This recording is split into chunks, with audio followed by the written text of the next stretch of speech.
यीशु साहब, praise the Lord. किसी भी खेल में बिना प्रयास से जीत हासिल नहीं होता है। हम मेडल पाना चाहते हैं तो प्रयास करना होता है और उसके लिए संघर्ष करना होता है, चाहे उसके लिए कई बार जान को जोखिम में डालना भी पड़ता है। परंतु प्रयास के बाद में ही जब मेडल मिलता है तो खुशी का ठिकाना नहीं रहता है। इसी प्रकार के बातों को धार्मिक बातों में हम देखने पाते हैं, जो पहला तीमुथियुस 6 अध्याय 6 से 12 पद के आधार पर आज हम देखने का प्रयत्न करेंगे। और ये जो तीमुथियुस की पत्री, ये पौलुस प्रेरित के द्वारा लिखा गया। यह व्यक्तिगत पत्र है, किसी मंडली को नहीं लिखा गया, परंतु एक व्यक्ति को लिखा गया, वो तो था तीमुथियुस। और तीमुथियुस को निर्देश दिया गया, परंतु तीमुथियुस के माध्यम से पूरे कलीसिया और विश्वासी लोगों के लिए ये शिक्षा की बातें हैं। ये लगभग 63 से 67 ईस्वी के बीच में लिखा गया। दोनों पहला तीमुथियुस, दूसरा तीमुथियुस। पहला तीमुथियुस की पत्री जो है हम देखने पाते हैं, रोम में पहली बार बंदीगृह में रहने के बाद जैसे छूट जाता है, उसके बाद तीमुथियुस के साथ पौलुस प्रेरित यात्रा करता है। यात्रा में निकलने से वो यात्रा करते करते इफिसुस पहुंचता है और इफिसुस में तीमुथियुस को वहां का कार्यभार देखने के लिए, सेवकाई करने के लिए छोड़ देता है और अपने वहां से लौट जाता है और मकीदुनिया चला जाता है। परंतु बाद में उनको पता चलता है कि फिर इफिसुस में कई झूठे शिक्षक उठ खड़े हुए हैं और उन शिक्षा से कई लोग इधर उधर भटकने लगे हैं। इसलिए ऐसे परिस्थिति में उन झूठे शिक्षकों के समान तीमुथियुस ना बने, परंतु अपने आप को विश्वास योग्य बने रहे, इसलिए तो उनको निर्देश देता है आज का इस पत्री में। तीमुथियुस के बारे में कहा जाता है, उसका जो गांव घर है, उनका जहां जन्म स्थान है, लुस्त्रा नगर था, जहां पर पौलुस प्रेरित अपने पहली मिशनरी यात्रा में जाता है और जैसे वहां प्रचार करता है, कुछ लोग तो विश्वास करते हैं, कुछ लोग उसका विरोधी बन जाते हैं, पत्थर उठाते हैं, मार मार के उसको बेहोश कर देते हैं। लोगों ने सोचा कि वो मर गया, उसको उठाकर गांव से बाहर फेंक दिया। कुछ घंटों के बाद में होश आया तो फिर से जीवित होकर वहां चला जाता है, फिर से प्रचार करता है। ये वो जगह था। परंतु पहली मिशनरी यात्रा खत्म होने के बाद जब दूसरी मिशनरी यात्रा में जाता है, फिर से लुस्त्रा नगर विजिट करता है। उस समय हम देखने पाते हैं तीमुथियुस को अपना सहायक के रूप में काम करने के लिए, सेवा का काम करने के लिए निमंत्रण करता है और वह राजी हो जाता है। तीमुथियुस के बारे में ये कहा जाता है, उसके नानी का नाम लोइस थी, जिन्होंने सबसे पहले प्रभु का वचन को ग्रहण किया, और अपने बेटी जो कि यूनिके थी, जो कि तीमुथियुस की माताजी थी, इनको उन्होंने प्रभु में ले आई। इसके बाद में हम देखने पाते हैं तीमुथियुस को भी, यानी कि तीमुथियुस जो अपने माताजी, अपने नानी के कारण से प्रभु के करीब आने में ज़्यादा सहायक हुआ। परंतु अंत में हम देखने पाते हैं कि वह पौलुस के साथ में सेवकाई में जोग देता है। ये पत्री जो लिखा गया है, मकीदुनिया से पौलुस प्रेरित लिख के भेजता है और इसमें झूठी शिक्षा का विरोध करते हम देखने पाते हैं। कैसे झूठे शिक्षक लोग क्या करते थे, पैसा कमाने के लिए लोगों के सामने प्रभु का भक्ति करना, प्रभु का आराधना करना, प्रभु का वचन प्रचार करना, ये पैसा कमाने उनका उद्देश्य हो जाता है। और इस कारण से यहाँ तीमुथियुस को चिताता है उस प्रकार ना बने। इसलिए यहाँ कठिन परिस्थिति था जो विश्वास को बनाए रखने के लिए, क्योंकि झूठी शिक्षा का बोलबाला आ चुका था। इसलिए मैंने आज का वचन का शीर्षक रखा है विश्वास की कुश्ती। विश्वास की कुश्ती। कुश्ती एक खेल है जो खेला जाता है अखाड़े में और दो पहलवान के बीच में, या तो दो से अधिक पहलवान के बीच में। साधारण दो पहलवान खेलते हैं, एक दूसरे को पछाड़ते हैं, एक दूसरे को नीचे गिराते हैं और या तो फिर उनको अखाड़ा से बाहर फेंकने का कोशिश करते हैं और जीत हासिल करते हैं। वैसा ही हमारा जो युद्ध होता है ये आत्मिक शक्तियों से है, आत्मिक सेनाओं से है, अंधकार के शक्तियों से है। खासकर हमारे किसी देश के राजा के साथ में नहीं है, शासक के साथ में नहीं है, जो कि यहाँ पर कहता है। परंतु हम आज का वचन के आलोक में जो विश्वास की कुश्ती 3 पॉइंट पर हम चर्चा करेंगे। सबसे पहला पॉइंट कहता है संतोष सहित भक्ति करें, कहता है संतोष सहित भक्ति, जो कि हमारा 6 पाद में कहता है। असल में जो भक्ति है वो परमेश्वर की भक्ति करना, परमेश्वर की उपासना करना, परमेश्वर की महिमा करना, इससे जुड़ा हुआ है। और हमने अभी अभी सुना झूठे शिक्षक लोग परमेश्वर का भक्ति उसकी प्रशंसा, महिमा, धन्यवाद, आराधना जो कुछ भी कर रहे, उनका एक उद्देश्य मुख्य था पैसा कमाना। उसके साथ ही साथ उनका क्या था, अब देखिएगा, वे लोग क्या करते थे, दिखाना चाहते थे हम क्या हैं, यानी कि लोगों से प्रशंसा हासिल भी करना चाह रहे थे। और ऐसे चीज़ों से बाइबल सख्त माना करता है। अब देखिएगा मत्ती 6:1 में कहता है, सावधान, मनुष्यों को दिखाने के धन का काम ना करो, नहीं तो स्वर्गीय पिता से कुछ भी नहीं पाओगे। और वे लोग वैसा ही कर रहे थे, इसलिए तीमुथियुस को सलाह देता है, ऐसा आप मत कीजिए। आज आपसे मुझसे भी कहता है, पैसों के लिए हम प्रभु का आराधना, सेवा और सेवा का काम ना करें, ना ही हम प्रभु लोगों से प्रशंसा पाने के लिए सेवा आराधना करें। इससे ईश्वर का आशीष नहीं प्राप्त कर सकते हैं। मैं जब इंटरव्यू के लिए आया हुआ था थियोलॉजिकल कॉलेज में ज्वाइन करने के लिए, एक मेरा मित्र बन गया था। उनको पूछा जब गया, आप क्यों पादरी बनना चाहते हैं या पुरोहित बनना चाहते हैं, उनका जो उत्तर था मुझे भी ताजुब लगा, क्योंकि इस सेवा का काम में बहुत मान सम्मान मिलता है, गोश भात मिलता है, बड़ा स्वागत होता है, फूल माला पहनाया जाता है, इस कारण से मैं बनना चाहता हूँ।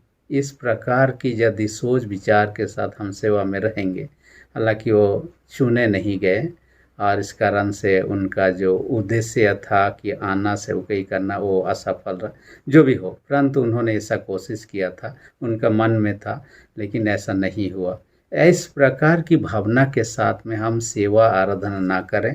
जो भी यदि हम आराधना में आते हैं, प्रभु के गिरजा के लिए आते हैं, हम दूसरे फायदों को देख करना है, हर्ष मन से हैं प्रभु की आराधना करने, स्तुति करने, प्रशंसा करने, वचन का प्रचार कर रहे हैं, तो प्रभु के आत्मा के अगुवाई के द्वारा प्रभु के महिमा के निमित्त करना है, ना कि अपने प्रशंसा महिमा पाने के लिए। इसलिए आज दान भी यदि दे रहे हैं, कुड़कुड़ मन से, दबाव से, ऐसा कभी नहीं करना है। चर्च जा रहे हैं तो आनंद मन से, दान दे रहे हैं तो आनंद के साथ में, हम यदि प्रभु की स्तुति कर रहे हैं, महिमा कर रहे हैं, गीतों को गा रहे हैं, आनंद के साथ कर रहे हैं, तब तो ये सही होगा। हम यदि कोई दूसरा उद्देश्य लेकर करते हैं, उस समय के झूठे शिक्षक लोग थे, तब तो ईश्वर से कुछ भी मिलने वाला नहीं है। और यहाँ अगला पद 7वां पद में कहता है, ये लोग पैसों के लिए इस प्रकार का काम करते थे। पैसा कितने दिन रहेगा? वचन यहाँ 7वां पद में कहता है, क्योंकि हम जन्म जब हुए खाली हाथ आए थे, हमारे हाथ में कुछ नहीं था जब हम जन्मे। जब हम मर जाएंगे, उसके बाद वो इस दुनिया से विदा हो जाएंगे, उस दिन भी हमारे हाथ में कुछ नहीं रहेगा। यानी कि हम खाली हाथ आए, खाली हाथ ही जाने वाले हैं। इसलिए कभी मैंने एक व्यक्ति का उदाहरण दिया था, अलेक्जेंडर द ग्रेट, सिकंदर महान, अपने मरने से पहले उन्होंने लोगों को अपने 3 इच्छा बताया था, ये पूरा किया जाए। उनके बारे में कौन नहीं जानता है, वो तो पूरा दुनिया को जीतने के लिए निकला था। हालांकि अंत में वो इस जो उनका इच्छा था पूरा नहीं होता है। उनके सैनिक लोग कहते हैं हम लोग आराम करना चाहते हैं, उसके बाद ही लड़ने के लिए आप फिर से वापस आएँ। इस कारण से उनको वापस अपने देश भारत से जब ये लोग लौट रहे थे, इराक देश जब पहुँचे, उनको बीमार हुआ, बीमार के बाद में मर भी गया। 32 साल की उम्र में उन्होंने कहा था, जब मैं मर जाऊंगा और मेरा डेड बॉडी को, मृत शरीर को जब दफन के लिए लिया जाएगा, सारे धानों को इधर उधर बिखेरते हुए रोड में जाते जाए, क्योंकि किसी का जीवन को धन संपत्ति कभी नहीं बचा सकता है। और हम कुछ नहीं लाए हैं, वो धन संपत्ति लेकर जाने वाले नहीं हैं, खाली हाथ आए खाली हाथ जाने वाले हैं। दूसरी बात उन्होंने क्या कहा, मेरा जो डेड बॉडी होगा, मृत शरीर, उसका कंधा या ढोने वाले होंगे वो वैद्य और डॉक्टर जो मिला इलाज किए। इससे द्वारा लोगों को ये पता चले कि जितना वैद्य डॉक्टर हो, ये कभी भी हमारे जीवन को हमेशा के लिए बचा नहीं सकते, एक ना एक दिन मरना ही। तीसरा उन्होंने कहा, जब मेरा मृत शरीर ढो कर लिया जाएगा, कफन के अंदर में या तो कपड़ा ढपा हुआ अवस्था में रहे मेरा शरीर, परंतु हाथ को खुला बाहर छोड़ दीजिए और लोग जाने कि मैं खाली हाथ ही आया था, खाली हाथ ही जाने वाला, जो आज का वचन में कहता है। और इसी बात के लिए कहता है, क्योंकि हम प्रकाशित वाक्य 14:13 पद में भी देखने पाते हैं, क्योंकि परमेश्वर के द्वारा जो मृत्यु को प्राप्त करते हैं वे धन्य लोग हैं। और हमारा जीवन इस दुनिया में कोई चीज़ हम लेकर जाने वाले नहीं, परंतु वहाँ पर कहता है जो अच्छे काम किए रहेंगे वही हमारे साथ में चले जाएंगे, क्योंकि हमारे अच्छे काम के द्वारा लोग या तो अच्छे काम किएंगे अच्छे रूप में याद करेंगे, बुरे काम किए हैं बुरे रूप में याद करेंगे। यही चीज़ है। और अच्छे काम का हमारा प्रतिफल प्रभु देने वाला है। दूसरा पॉइंट जिस पर हम चर्चा करेंगे, धन का लोभ से बचे कहता है। धन का लालच या लोभ से बचना है। और इसके लिए उदाहरण यहाँ पर दे दिया है। क्या कहता है, रुपयों का लालच सब प्रकार के बुराई की जड़ है कहता है। एक जड़ से एक पेड़ या पौधा उगता है बढ़ता है, लेकिन पैसा ऐसे जड़ है जिससे एक ही नहीं कई प्रकार के बुराई के पेड़ उगने लगता है। उसमें हो सकता है झूठ, ठगने और ईर्ष्या, डर, कई प्रकार के चीज़ हो सकते हैं जो कि पैसों के कारण से आज हो रहा है। भाई भाई में लड़ाई हो रहा है, हत्या हो जा रहा है, माता पिता के साथ नहीं बन रहा है, पड़ोसी के साथ में नहीं बन रहा है। ये पैसों के कारण, धन संपत्ति के कारण से काफ़ी ज़्यादा हो रहा है। हमारा लालच इतना बढ़ रहा है कि व्यक्ति देखिए सच्चाई से काम करने, पैसा अर्जित करने या धनवान होने में उसमें कोई बुराई नहीं है, इसमें पाप नहीं है धनी होना, परंतु पैसों का लालच करना ये है पाप यहाँ पर। क्योंकि लालच जब उत्पन्न होता है, व्यक्ति धनी होने के लिए, पैसा कमाने के गलत तरीका अपनाने लगता है। और इसे ही वचन में यहाँ क्या कहा है, ये फंदे के समान है। जब लालच करते हैं, हम पैसे कमाने के लिए गलत तरीका अपनाते हैं, हम फंदे में फंस जाते हैं। फंदे में फंसने के बाद जैसे कोई जानवर फंस जाता है तो इधर उधर भाग नहीं पाता है, हम भी चंगुल में फंस जाते हैं, पाप के चंगुल में। दूसरा चीज़ क्या कहता है, यहाँ कहता है ये विनाश की ओर ले जाता है, हमें विनाश की ओर ढकेलता है। क्योंकि लालच कभी कम होता नहीं। जिसके यहाँ 10 रुपया है तो लालच उत्पन्न होता है, 100 रुपया होता है, 100 रुपया होता है तो 1000 रुपया होता है उनका लालच, 1000 रुपया होता है 1 लाख होता है, 1 लाख होने से 1 करोड़ होता है। लालच बढ़ते ही जाता है। और ये लालच जब बढ़ते जाएगा और पैसों के कारण से, तो कभी चैन से हम नहीं रह सकते हैं। 10 कमांडमेंट्स पुस्तक में एक घटना के बारे में वर्णन है, और उसमें विश्व युद्ध के समय की घटना के बारे में। क्योंकि विश्व युद्ध के समय में लड़ाई होता है तो लोगों का घर द्वार सब तहस नहस हो जाता है। इसलिए एक परिवार के लोग क्या कर रहे हैं, लड़ाई का समय था, इस कारण से आपने जितना भी जेवरात था, सोना रुपया इत्यादि जो चीज़ था, एक बर्तन में उन्होंने ये किया, अपने बारी में, घर के पास ही बारी में उन्होंने खोदा। खोदने के बाद रात के अंधेरे में ये लोग क्या कर रहे हैं, 2 भाई थे, दोनों भाई उसको ज़मीन के अंदर में गाड़ रहे हैं। क्योंकि लड़ाई होगा तो ऑटोमेटिकली घर द्वार सब बर्बाद होने लगेगा, तो हमारा धन संपत्ति भी छीना जाएगा, इसलिए लोग छुपा रहे थे। पड़ोस वाला घर का व्यक्ति रात को हो सकता है उन्होंने अपना ये के लिए हल्का होने के लिए कहिए, या तो वॉशरूम पहले तो घर के अंदर में हुआ नहीं करता, बाहर में ही जाना पड़ता। इस कारण से वो वॉशरूम के जाने के लिए वो निकला, तब देख रहे दोनों क्या कर रहे हैं, बात करते हुए ये लोग गढ़ रहे हैं। तो उनको पता चल गया कि धन इनके पास में जो खजाना था उनको गढ़ रहे। उसके बाद में वो चुपचाप से अंदर चला गया और सोने का कोशिश करने लगा। लेकिन उसके दिमाग में होने लगा, हमारे घर में तो पैसों की कमी है, क्यों ना मैं जाकर कोड़ कर थोड़ा उसमें से आधा निकाल लूँ, तो भी उनका तो कोई घाटा नहीं होगा, उनके पास होगा ही, उसमें से कुछ तो कम से कम। उसके बाद सोचने लगा ये गलत है, नहीं करना चाहिए। फिर कुछ समय के बाद में उनका बच्चा जो रोने लगा और उन खाने के लिए मांगने लगा, रात को जगने के बाद में, तब उनको लगा कि खाने के लिए तो कुछ नहीं है, क्योंकि पैसा इतना नहीं है कि कुछ खिलौना या खाने की चीज़ खरीद के रखा जाए, मुश्किल से गुजारा चल रहा है। तब उनको लगा कि अब ऐसा भूखल हालत में जाकर थोड़ा सा तो ले आना चाहिए। वो जाने का कोशिश किया, बारी तक पहुंचने लगा, तब उनको लगने लगा 8वीं आज्ञा को याद करना है, चोरी मत कर, बाइबल की जो शिक्षा है उनको याद आने लगा। तब परमेश्वर सब कुछ देखता है, ये सब याद आने लगा। तब उन्होंने इन चीज़ों को याद करने के बाद फिर से वहाँ से आकर अपने घर में घुस गया। दूसरा दिन सुबह हुआ, उसके बाद अपने पड़ोसी घर चला गया जिन्होंने धन को छुपाया था। उनको कहा, रात को जब आप लोगों ने धन छुपा रहे थे मैंने देखा और मेरा मन में बार बार दुविधा हो रहा, मैं रात को सो भी नहीं पाया, इसलिए इस धन को यहाँ से निकाल के कहीं दूसरा जगह ले जाइए, नहीं तो फिर से मेरा मन। देखिए, धन के कारण से उनका मन हमेशा उसी में लगा रहा और रात भर सो नहीं पाया। जब से जगा है तब से बाइबल भी इसी बात को कहता है, मत्ती 6:21 में कहता है, जहाँ तेरा धन है वहाँ तेरा मन भी लगा रहता है। क्योंकि हमारा धन के कारण से हम असुरक्षित महसूस करते, कौन लूट लेगा, कोई चुरा लेगा, क्या करेगा। इसके कारण से हम सुरक्षित होने के बजाय असुरक्षित महसूस कर रहे हैं, बेचैन महसूस कर रहे हैं। ये तो बड़ा गड़बड़ी की बात है। इसलिए लालच से बचें, मेहनत करके कमाएं। हम धनवान भी बन जाते हैं तो ये परमेश्वर का आशीष है, परंतु लालच के कारण से पैसों में ना पड़े, ये हमें विनाश की ओर ही ले जाएगा। तीसरा पॉइंट जो कहता है, विश्वास की अच्छी कुश्ती लड़, कहता है विश्वास की अच्छी कुश्ती लड़। कुश्ती खेल आपने देखा होगा, नहीं भी देखा होगा, टीवी सब में देता है। अखाड़ा में उतारते हैं दो पहलवान, वे लोग एक दूसरे को पटकने का, एक दूसरे को गिराने का और पॉइंट हासिल करने का कोशिश करते हैं, और जो ताकतवर होता है, जिनके पास टेक्निक होता है, दूसरे को हरा देता है।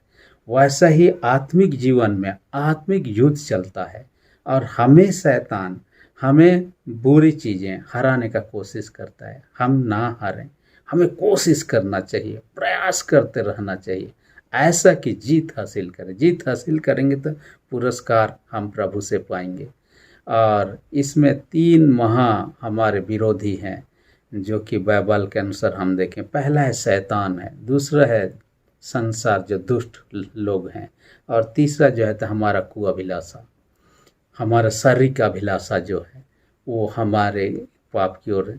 शैतान तो शुरू से ही प्रयास करते रहे हैं मनुष्य जाति को पाप में गिराने के लिए, ताकि हम मुकुट को प्राप्त ना करें, हम जीत हासिल ना करें और प्रभु से पुरस्कार ना पाएं, और प्रभु का संदेश को दूसरों तक भी ना पहुंचा पाएं, ताकि ये लोग विश्वास ना करें और ये लोग बचाए ना जाएं, ये लोग भी नष्ट हो जाएं। शैतान यही चाहता है। लूसीफर तो शुरू से लालची था, अब देखिएगा स्वर्ग में भी लालच के कारण से नीचे गिरा दिया गया। आदम हवा को भी लालच में का प्रलोभन देकर आप देखिए उनको पाप में गिरा दिया। ये आज भी काम कर रहा है, अपने ढंग से काम कर रहा है। बीते दिन में मैं एक बहन के बारे में मैंने चर्चा कर रहा था, सिस्टर मोनिका के बारे में, और ये बहन पंजाब की है, हिंदू परिवार में जन्मी, परंतु इनको शैतान ने अपने अधिकार में ले लिया था। असल में शैतान ने एक दिन उनको अपने घर में, जब घर में बैठी हुई थी, उनसे बातें की, और उसी समय अचानक से लाइट चला गया। लाइट जाने के बाद में कोई पंखा नहीं, कूलर नहीं, कुछ नहीं चल रहा है। उनको बहुत परेशान हुआ। शैतान ने उनको कहा, आप यदि मेरी बात मानेंगे तो मैं आपको इस घड़ी राहत दिला सकता हूँ इस गर्मी से। घर के छत में चले जाइए, मैं आपके ऊपर में क्या करूँ कि बादल का छाया कर दूंगा, आपको धूप नहीं लगेगा। वो छत के ऊपर में चली गई। बादल नहीं था, परंतु कहीं से बादल आकर उनके सिर के ऊपर में आ गया और वो बड़ा चैन महसूस करने। शैतान उनसे निरंतर बातें करते रहे। उन्होंने कहा कि आप में इतना ताकत है तो मुझे इस बार से 70% में पास करा दीजिए, और जो सवाल परीक्षा में कल लिखना है शैतान उसको पहले दिन बता देता और उसी के अनुसार तैयारी करती, जाती, लिख देती, और उन्होंने अच्छे अंकों के साथ में पास कर ली। इतना ही नहीं, आने वाले दिन में क्या किया, टीवी में कई सारे क्विज प्रोग्राम सब होता है, कंपटीशन होता है, उन सवालों का जवाब देकर कई प्राइज जीत चुके, क्योंकि पहले से क्या सवाल आएंगे, उस सवाल का क्या जवाब शैतान उसको बता दे। इस तरह से कई प्राइज सब भी पाए, बहुत खुश थी। परंतु बाद में उन्होंने देखा कि शैतान के कारण उनके जीवन में कोई खुशी नहीं, कोई शांति नहीं है, और विवाह होने के बाद भी उनका पारिवारिक जीवन शांतिमय नहीं रहा। उसके बाद उन्होंने शांति की तलाश में प्रभु के पास पहुंचा, और प्रभु को पाने के बाद में जीवन में अद्भुत शांति को प्राप्त किया, जिन्होंने अपने गवाही के माध्यम से प्रदान किया। इसलिए आज प्रभु के एक दासी है जो भी कि एक समय शैतान के चंगुल में थे, आप प्रभु यीशु के लिए जीवन जी रही है। और ये शारीरिक अभिलाषा भी हमें क्या करता है, अपनी ओर टानता है। हाँ, शारीरिक अभिलाषा को हम पूरा करें इसे। आपने देखा है कि कोई चीज़ों को ऊपर फेंकते हैं तो नीचे ही गिरता है, क्योंकि ये गुरुत्वाकर्षण शक्ति है, ग्रेविटिकल फोर्स है, ये टानता है अपनी ओर। ऐसे ही कुअभिलाषा क्या करता है, हमें पाप करने की ओर टानता है। और इसलिए हमारे दिमाग में जब कुअभिलाषा आता है, कुविचार आता है, हमें उसे दूर भगा देना चाहिए। एक बार दो जवानों के बारे में मैंने पढ़ा, और ये दो जवान क्या कर रहे थे, वे लोग एक बुजुर्ग के पास में, दो धार्मिक अगुआ था उसके पास में आए, उनसे पूछा हम अपने मन से कुअभिलाषाओं को कैसे दूर कर सकते हैं। उनको ले लिया, उन दोनों जवानों को ले लिया और एक जगह पर खड़ा करवा दिया। उसके बाद में उनसे कहा, छोटा छोटा पौधा था, इनको खींच के उखाड़िए, और दोनों ने आसानी से कर दिया। उसके बाद बड़ा बड़ा पेड़ को दिखाया, इनको उखाड़िए। उन्होंने कहा ये तो नहीं हो सकता है, दोनों मिल के भी नहीं कर सकते हैं, इतना बड़ा जो ये है पेड़ है। उन्होंने कहा ये पेड़ भी कभी ये छोटा पौधा के समान ही था जिसे तुमने उखाड़ा, और उसी समय उखाड़ दिया जाता तो ये आज इतना बड़ा नहीं होता, परंतु उस समय नहीं उखाड़ गए, इस कारण से इतना बड़ा हो चुका है। तो उनको कहा हमारे मन में भी जब कुविचार आता है, शुरुआत में यदि हम उखड़ फेंकना चाहें आसानी से कर सकते हैं, यदि बहुत दिन हो जाएगा, जड़ पकड़ लेगा, मजबूत हो जाएगा, हम उखाड़ के फेंकना चाहें तो भी मुश्किल हो जाता है। तो इस कारण से कुविचारों को अपने मन से पहले से ही दूर कर दें। इसलिए याकूब की पत्री 1 अध्याय 15 पद में इसलिए कहता है, अभिलाषा गर्भवती होकर क्या कहता है, पाप को जन्म देता है, और पाप जब बढ़ जाता है मृत्यु को उत्पन्न करता है। इसलिए आज संघर्ष तो है, आज भी है संघर्ष। जैसे कुश्ती खेल में संघर्ष होता है, एक दूसरे को नीचे गिराने, एक दूसरे से जीत हासिल करने, हम आत्मिक जीवन में ऐसा बने रहें, परमेश्वर के वचन पढ़ते रहें, प्रार्थना बने रहें, और प्रभु से शक्ति हम पाते हैं। जब वचन में बने रहेंगे, प्रार्थना में बने रहेंगे, तो शक्तिमान ताकतवर होंगे और बुरी शक्तियों को पराजित करने में सक्षम हो सकते हैं। यदि प्रभु में नहीं रहेंगे, हम कमज़ोर पड़ जाएंगे, पाप में आसानी से गिर जाएंगे, उसके गुलाम बने। इसलिए आइए हम ना हारे, परंतु विश्वास की कुश्ती ऐसे लड़े कि जीत हासिल कर और प्रभु से पुरस्कार भी पाए। परमेश्वर इस वचन का अधिक आशीष दे। आमीन। हम प्रार्थना, सेनाओं के जीत पिता धन्यवाद देते हैं, आज के वचन का हमसे बातें किया। दयालु पिता होने दे यह वचन जो सुनने वाले हैं सबों को अधिक से आशीष सुन रहे, जो बीमार अवस्था में पाए जाते हैं सबों को तेरे हाथ में सौंप देते हैं। यीशु के सामर्थ्य से हर एक रोग दुख तकलीफ को दूर कर दे, और यीशु के नाम से पूर्ण चंगाई प्रदान कर। जिनके विश्वास कमजोर, उनके विश्वास को दृढ़ और मजबूत कर। प्रार्थना यीशु के नाम से मांगते हैं, आमीन। यदि अब तक आपने मेरे चैनल को सब्सक्राइब नहीं किया, इसी घड़ी रेड बटन को प्रेस करके सब्सक्राइब कर दीजिए, और जो बेल आइकन निकलेगा उसे प्रेस करके ऑल पर सेट कर दीजिए, ताकि आने वाले वीडियोस का नोटिफिकेशन आपको समय पर मिल सके। धन्यवाद।